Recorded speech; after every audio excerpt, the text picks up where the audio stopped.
গাছের লঙ্কাগুলো খুবই সুন্দর হচ্ছে। আসলে যতটা ডালপালা বেরোবে বেশি হবে।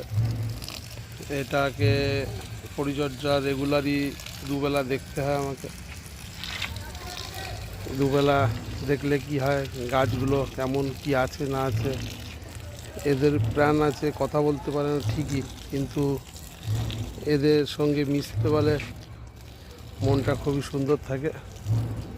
আমার এদিকে বাঁধাকপি, ফুলকপি গাছ, এদিকে বেগুন গাছ, এদিকে লঙ্কা গাছ, এদিকে আপনার টমেটো গাছ, কিছু বাঁধাকপিও লাগানো আছে, বস্তা টব, যেমন খুশি যা পেয়েছি তাতেই আমি অ্যাকচুয়ালি আমার উদ্দেশ্য, কিছু মানুষ সবাই ফেলে দেয় অনেক কিছু, এই যেমন 20 লিটারের জারগুলো ফেলে দেয়। এই ফেলে দেওয়া জিনিসগুলোকে আমি, এই বালতি ভাঙা এগুলো ফেলে দেয়। আর মাটির টবের দামও বেশি, কিন্তু লাগলে পরে ভেঙে যায়। হ্যাঁ, একটা আছে মাটির টব আমার ওখানে, ভেঙে যায়। কিন্তু এদের সঙ্গে এই ফেলে দেওয়া জিনিসগুলোকে ইউজ করতে আমার খুবই ভালো লাগে। কেন, মানুষকে আমার একটাই জিনিস দেখানোর আছে, যে অপচয় করবেন না কিছু। হ্যাঁ, আমি সবই এই কাঠগুলো রেখেছি আমি। দেখুন কাঠগুলো গাছের টবগুলো রেখেছি একটা কাঠের ওপরে। এই কাঠগুলো কার্গোর বড় বড় মেশিন টেশিন আসে, সেই কাঠগুলো কিনতে পাওয়া যায়।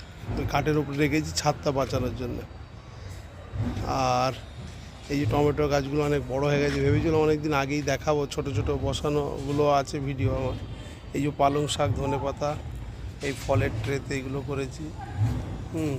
খাবার থেকে দেখতে সুন্দর লাগে, এদের সঙ্গে থাকলে খুবই মজাদার জিনিস।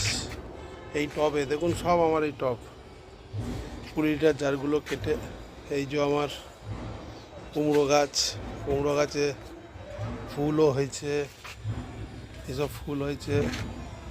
এই যে সব কুমড়ো, ছোটো ছোটো কুমড়ো এইগুলো হয়েছে। দেখা যাক। এই আমার খাসি আছে, খাসির যত পটিগুলো আমি ফেলি না, এগুলো রেখে দিই। অ্যালোভেরা গাছ এইদিকে আছে আমার, বেগুন গাছ আছে,